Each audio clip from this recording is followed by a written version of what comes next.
Hi everyone, I'm Alex Timofeyev. I work on the ML infrastructure at LinkedIn.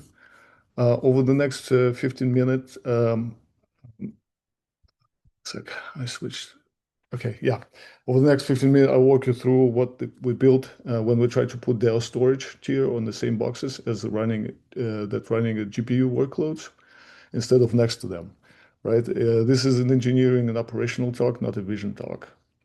We'll spend most of the time on what worked, what didn't work, what numbers actually look like. And there is an explicit section on how an LLM coding assistant changed the iteration loop on the project of this scope.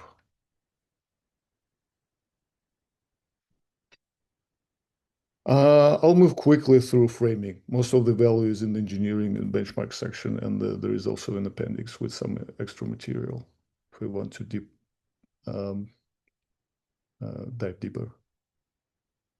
Um, so the big idea here is pretty simple. GPUs are starving for bytes. We keep throwing more compute at AI, but storage and data movement are increasingly the bottleneck. Traditionally, you solve it with a separate storage fleet somewhere across the network, but every extra hop adds latency, complexity, power cost, and operational overhead. What we wanted to explore here is what if the storage lived directly alongside the GPUs. That is the converged model we tested with our DAOS setup on the HGX B200, B300 nodes. So benefits. The first obvious win was no separate storage fleet, no extra racks full of storage servers, no dedicated storage fabric, fewer switches, less power, less cooling, less infrastructure to manage. Second, we eliminate a lot of multi-hop penalty. With traditional disaggregated storage, data often bounces through multiple network and storage layers before it gets to the GPUs. Here we keep things much closer to the compute. And operationally, it actually simplifies the case story quite a bit. One node pool, a hardware class, daemon set, few moving parts overall. Challenges and how we handle them. Obviously, converged storage isn't a free lunch architecture. There are many things you have to think through carefully. CPU contention is one of them. So DAOS needs dedicated cores, and ML workloads also want a lot of CPU. So we pin DAOS engine to isolate cores using first core in the server config, then excluded those cores from Kubernetes scheduling. Pretty straightforward once the topology is mapped correctly. Network sharing. People initially worried nickel traffic and storage traffic share the same paths. Turns out this is a non-issue. So nickel stays on a dedicated IB fabric while DAOs use Rocky network. Keeping those paths separate avoided interference. Shared failure domain. Yes. So if compute and storage are on the same nodes, failures become more coupled. We mitigated that with the erasure coding and topology-aware placement. So losing a node or a switch doesn't suddenly become catastrophic. Memory pressure. DAO's SCM allocation can grow aggressively if left unconstrained. So we explicitly bounded allocation size with SCM size, which kept memory behavior predictable alongside GPU workloads. SLA asymmetry. There is more philosophical question. Storage wants stability, and the AI training jobs are often bursty, experimental, and chaotic. So there is an operational balancing act between storage reliability and compute utilization that needs thoughtful maintenance scheduling and capacity management. Overall, though, the POC showed that the converged storage is actually pretty viable, and in some cases really compelling, though definitely not a one-size-fits-all recipe. So depend on the specific use case. Two numbers anchor this. So the NIC port is about 50 gigabyte per second. 8 PCIe Gen 5 NVMe drives in one node read at close to 100 gigabyte per second theoretical aggregate, which is roughly two NIC ports worth. Traditionally, your GPU nodes always have NICs, but the NVMe drives they ship with sit either idle or use as a scratch. In Converge setup, those NVMe earn their keep. Important caveat, this is not a data locality story. DAOS placements is hash-based and global, so most I/O would still go through, Tors to remote agents. What Converged removes is the separate storage fabric, the storage rack, the spine traverse, and the one ops surface. The fraction that lands on the local engine is a loopback RDMA bonus, not the main argument. Oh, I skipped the slide. Okay, here, yeah, I'm not gonna defend the DAOS on this slide. Most of you picked it for similar reasons. So main points are we need user space, RDMA native, no PMM, and per container redundancy independence. DAOS pretty much ticks all four. Here worth flagging, dual NIC, dual NUMA, NVMe behind PAX PCIe switches. That particular switch model is why VFIO on the storage device took us a while to land. IO MMU groups collapse without the right BIOS ACS toggle. We'll come back to that.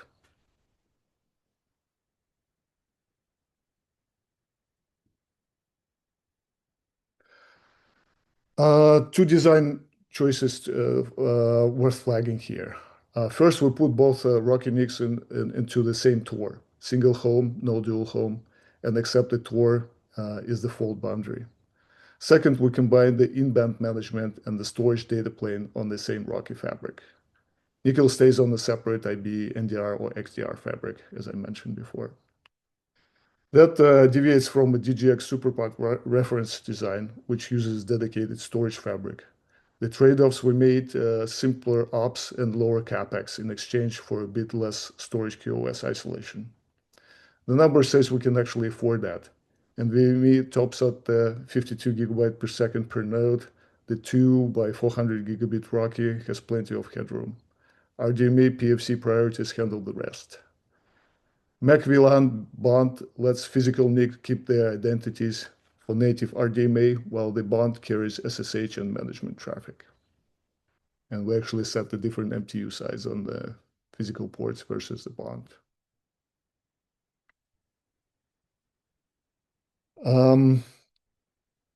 So the rule here, never pin two extremes to sibling HT threads, and never let the kubelet schedule a pod onto an engine core. For 8 NVMe SSDs per node, we allocate 40 physical cores out of 192, which is about 21% of the physical cores on the box, which leaves the vast majority of the box for ML. That number lines up with the HPE publishing similar deployments.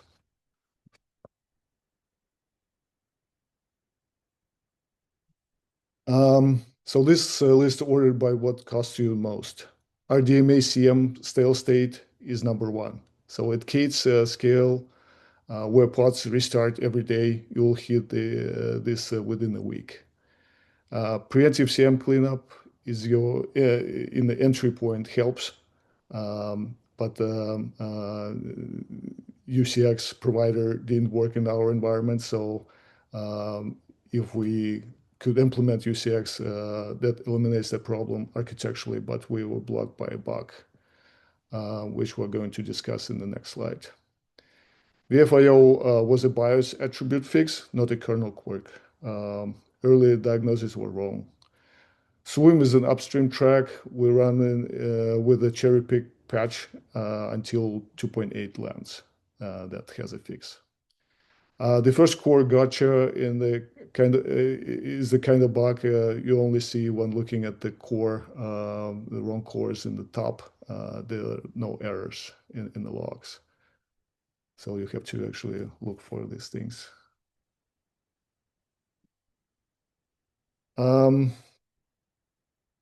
So these 5 are limitations we manage rather than fix. Worth saying out loud because each of them will bite everyone repeating this. So the YAML trier is the cheapest win in the deck. 3 settings change everything. Swim is the upstream track, but the patch never made it to 2.6 release branch. We cherry picked it from 2.8. UCX is the one I would most like fixed. At Kate scale, verbs blow up the memory budget.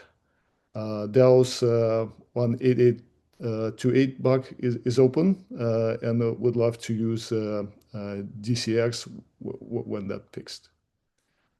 IPv6 hard-coded out of the control plane. We filed, requests, and for now we just stick to IPv4, and in the hope that that would be the IPv6 support would be added soon. Kates is the frustrating one. So we can run a fully unprivileged except the helper, for which cap sysadmin is still required. We're going to talk about that later. Um, 3 points on methodology for measuring performance. One, every benchmark answers a different question. Mixing them up provide the misleading numbers.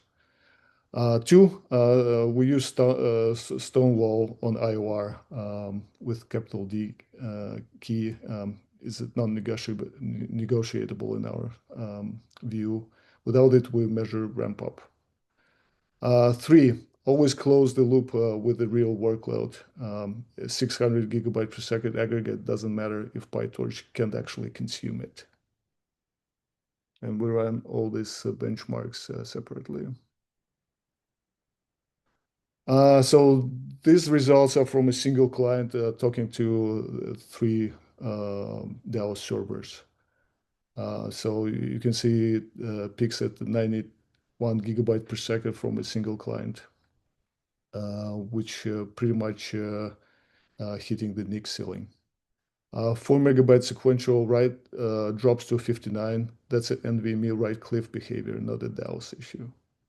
3.3 million random read IOPS aggregate across the client ranks is on par with published comparable configurations.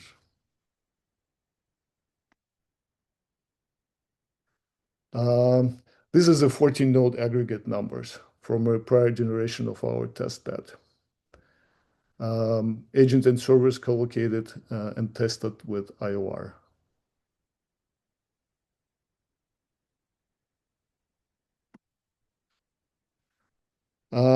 This is the slide that matters the most.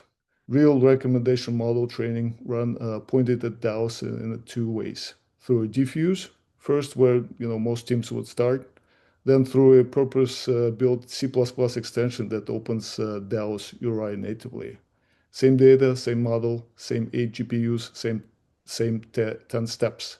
Native DFS is 40% faster. And these numbers roughly align with Kevin's results from testing PyTorch covered in the previous talk.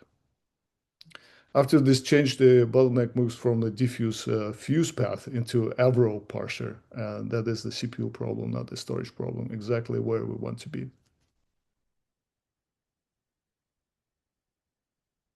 Kate's integration is in flight. The good news, we have a working non-privileged engine pod and a VFIO device path, device plugin path.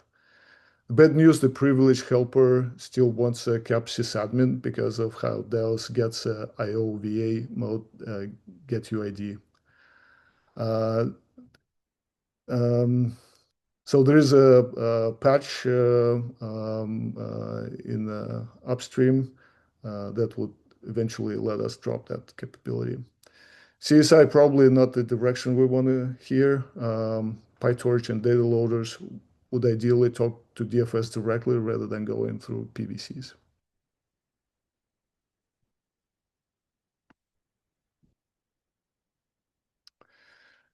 So 3 things to say about AI assistant engineering on a project like this. First, it compresses a specific class of work. Boilerplate, doc reading, throwaway scripts, recipe reconstruction. So all of those work can be accelerated by a factor of 5x. Second, it doesn't compress the work that matters the most. Reading what the hardware is actually doing, making the architectural call, deciding when to stop. Third, the most underrated win wasn't speed, it was discipline. Having a tireless writing partner made it easy to write down every gotcha as we hit it. The documentation is now the single thing that will save the next operator the most time. Funny enough, the draft of this exact slide deck was actually created by an AI coding agent. It pull information from memory and the context, existing documentation, and even reuse the corporate PowerPoint templates, styles, formatting automatically. So still need a human review, tuning and tuning, of course, but it saves a lot of time on boilerplate and structure.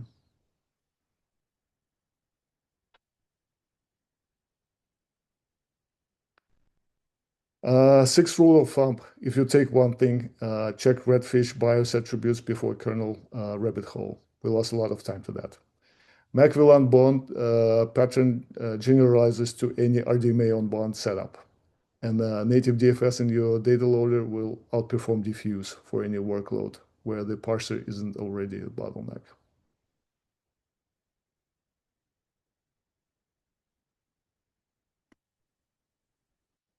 Yeah, thanks everyone. That pretty much concludes my presentation. Happy to take questions if you have any. And I have some backup slides that cover some benchmark methodology, swim patch, the bias redfish toggle, and the scaling map. Thanks, Alex. Any questions for Alex?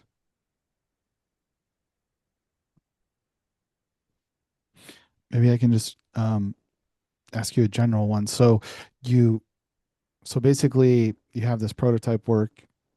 It looks promising. Are you continuing, or what is your next steps?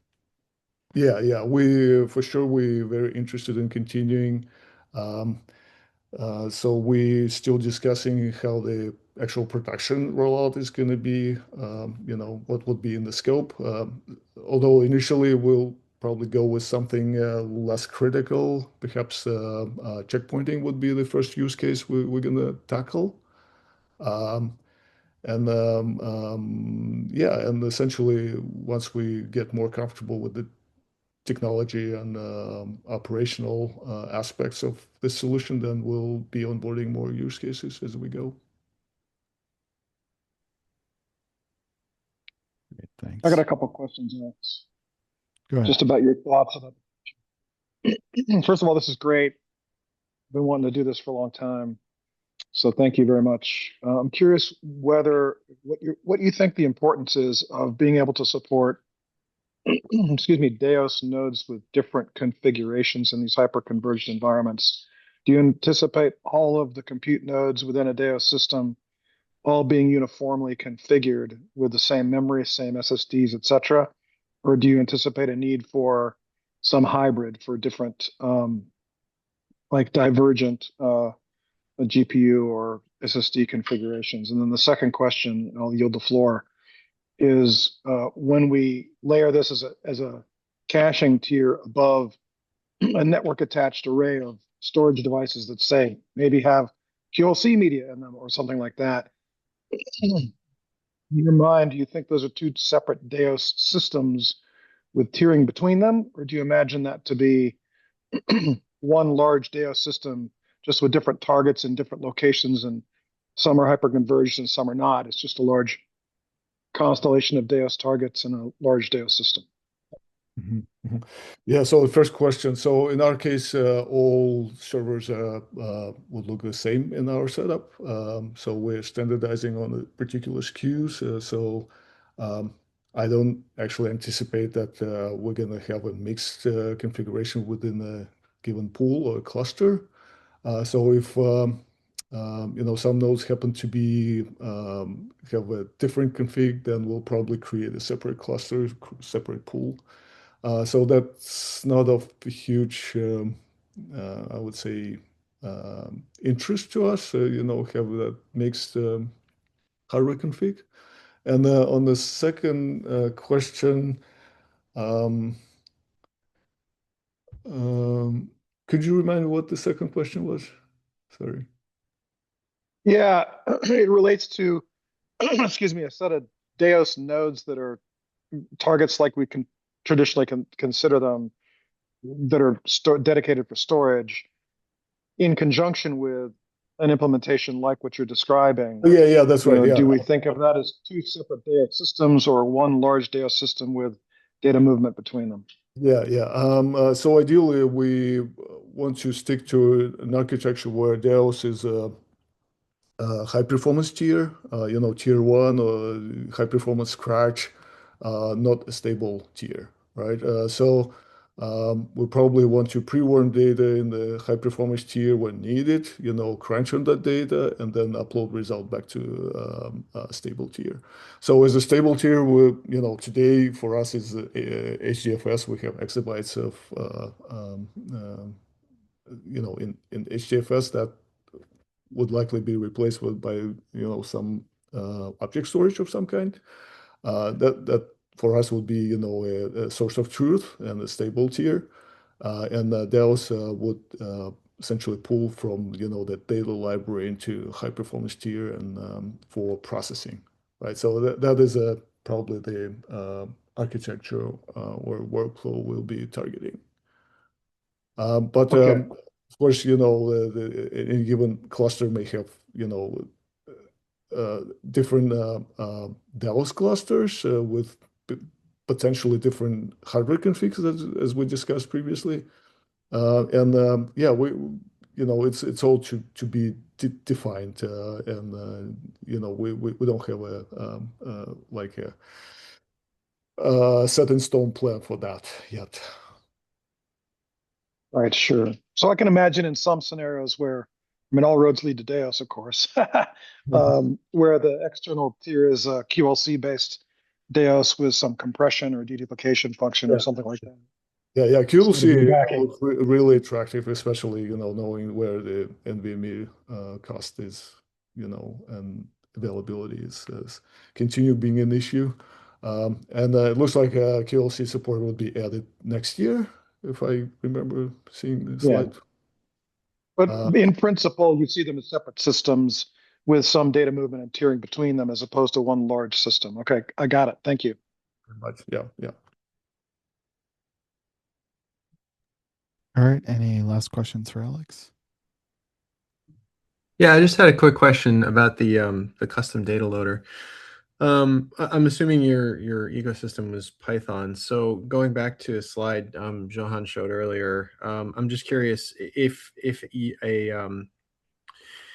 a Python FS spec implementation existed, would that have obviated the need for you to do your custom data loader? Absolutely, yeah. It just happened to be that for one particular reference training job, we use a custom C++ Avril format data loader. So it was very easy for me to actually add native DAO support to that C program, essentially a library. And I always wanted to try that, and that worked really well. But yeah, for most things, we'll probably stick to native PyTorch loader and use that in most cases. Okay, cool. Thanks. Yeah. All right. Thank you, Alex. Thank you. All right. Just a couple items left. I'll be giving a brief site up for LCF. I wanted to say that any other sites, like, we tried to reach out, but if we, for some reason we didn't know or didn't know who to contact, if a site doesn't want to do a full 15-minute presentation, but is interested in giving like a 5-minute site update, next time, please let us know. Just quickly, our main storage system we call DAOS user. We've expanded that to 377 servers. We're also running the latest 264 with a patch set that we have. More interesting, we plan to upgrade to 800 servers in the next couple of months. But more interestingly, we've also updated our Sunspot test and development system to be running RC2 for 265. And then I decided just to pick out one result. ALCF runs this hackathon, which was just held a few weeks ago.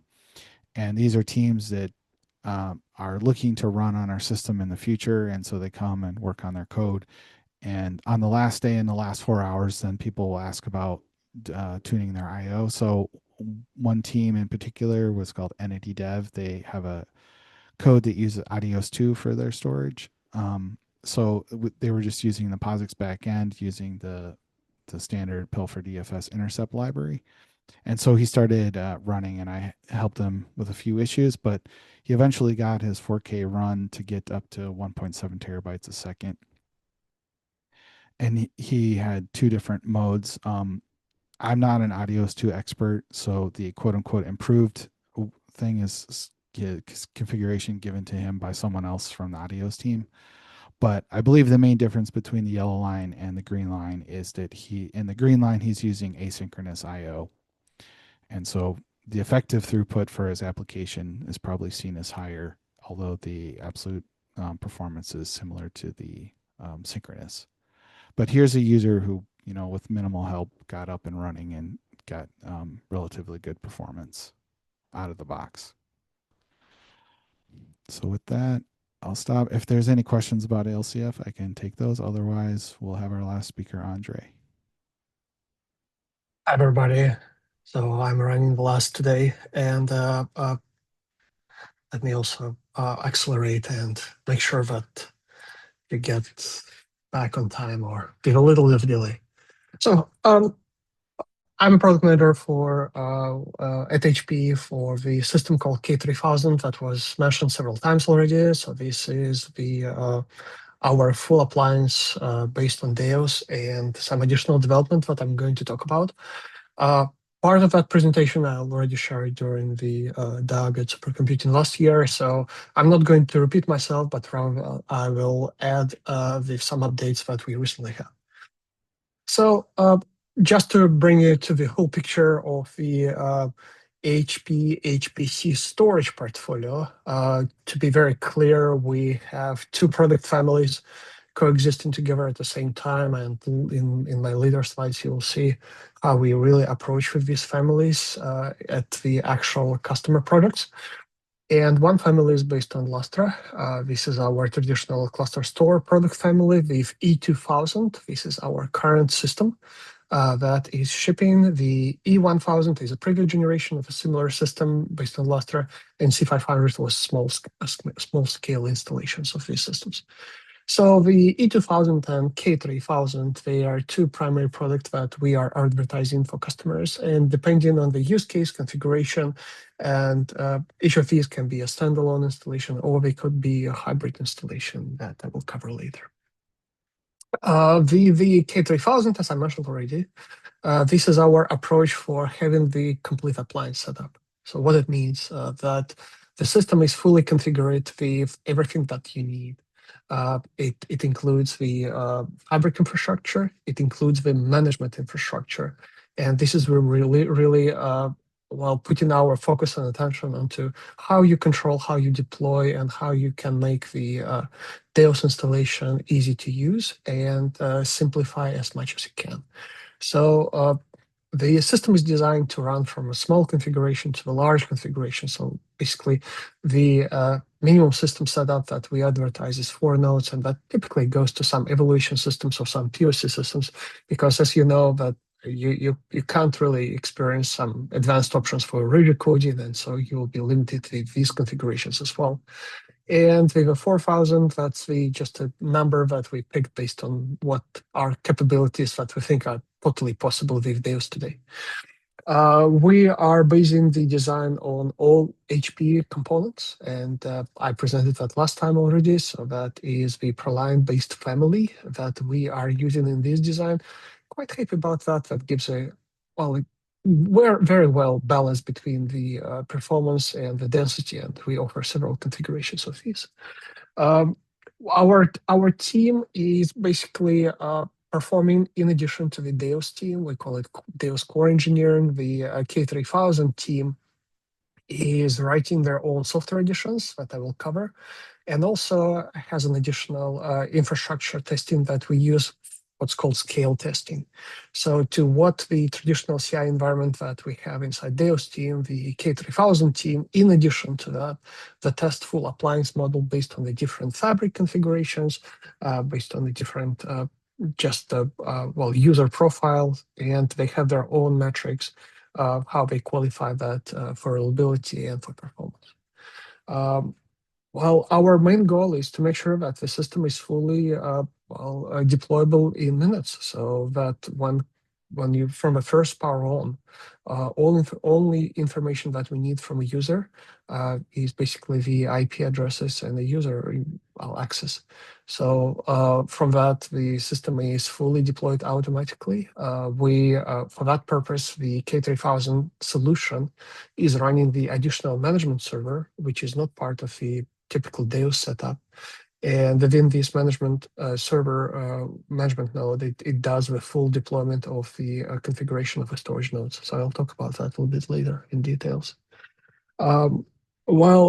Because we are HP, so we go from the small scale to extremely large scale. We provide the full level of the configuration and the support. So that includes the service contracts on the different base, so the 3 and 5 years, and with the installation and the support services.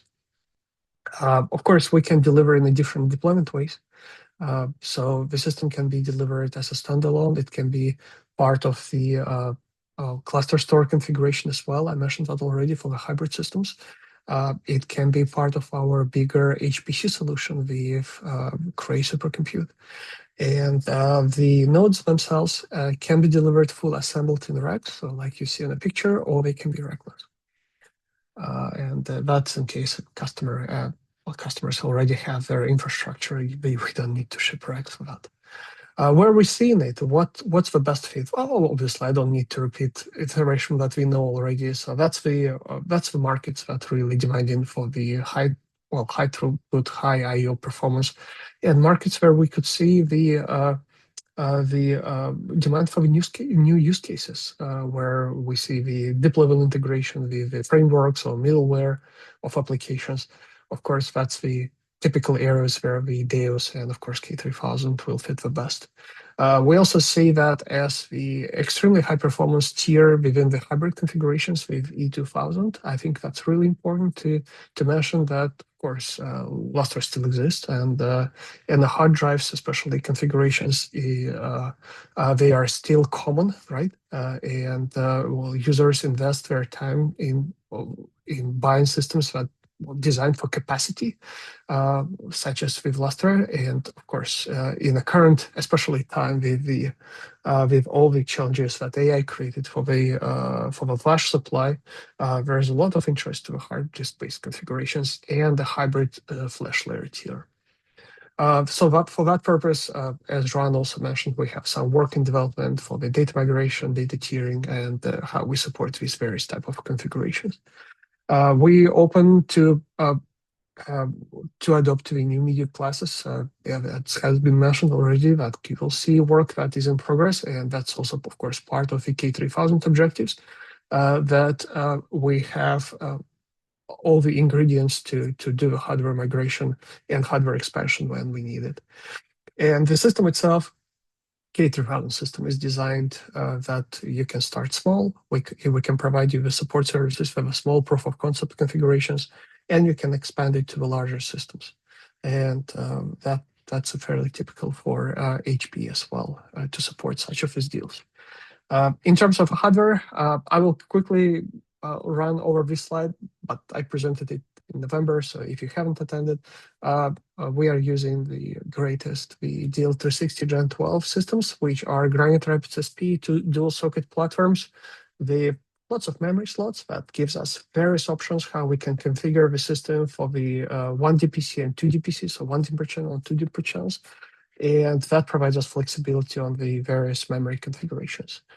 In the maximum memory capacity, we max system at 2 terabytes. We don't go higher than that, and that is mainly in the current ratio of the total density of the system. So within the 1U, that's a 1U platform, we go up to 300 terabyte density with 15 terabyte SSDs. And of course, you will see that on my roadmap slides. We are working on the 30 terabyte SSD option. While it's coming finally to the mainstream, to the TLC drives.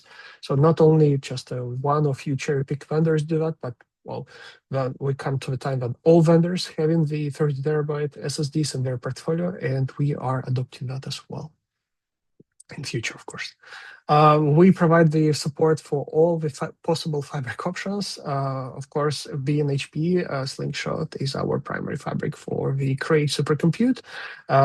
Of course, InfiniBand as well, and Ethernet with plain TCP and the Rocky V2 support.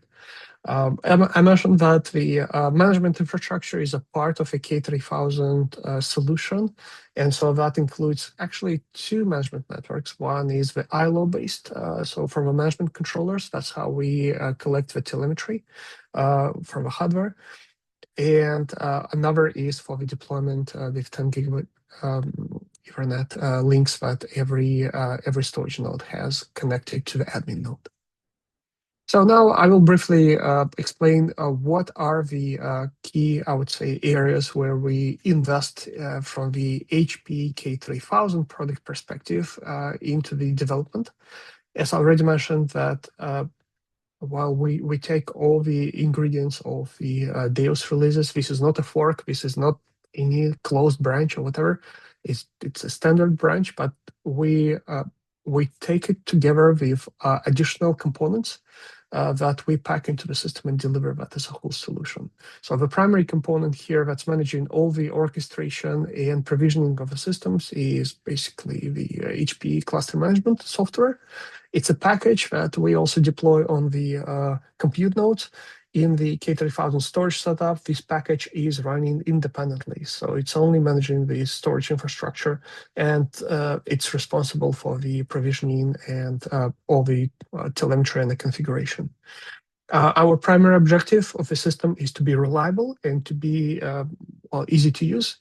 So the new interface to DAOS is developed. So that's another command line utility. We call it CSC. Cray Storage Command Line tool, which is basically simplifies the configuration of DAOS and managing, as possible, all the parts automatically and controlling the execution of that. So it aggregates lots of the outputs, log outputs, and it tries to do its best to simplify the deployment of a system and pre-configure it with various options. While as this tool designed to support the API, there's an internal API to access to the system, and we will be leveraging this API for our UI development. So in the first release, that's coming with a command line, and with just a dashboard that visualize the system state. And with the next release, that's here, there's a work of a UI development that integrates the full system configuration through the UI. We already have internal discussion of that, and seeing how that's progressing, I'm quite excited to see the actual UI for DAOS. We've been thinking about that for a long time. In terms of the, I listed here the primary areas for us in terms of a K3000 2.0 software investment, where we think that it brings the highest value for HP users. Joan already mentioned that we have some work on the design S3 gateways, diversity, and so that is happening absolutely. And the idea is to provide these gateways in the multiple configurations. That could be standalone gateways, that could be hybrid gateways on the storage nodes, or inside the containers on the client. That's work is happening. We see lots of pressure from our customers to support multi-tenancy in different forms and definitions. Part of that, of course, is coming not only from the let's say HPC area. It's more to the commercial and to the AI users. But even the HPC area today, there's some multi-tenancy requirements. And of course, multi-tenancy is also part of what typically you could see in some GPU-based installations. That's common to see. So we're working on this, and that's part of the design team architected the solution already, and that's for our next release. Michael mentioned that of the work on the metadata on SSD phase 2 and how that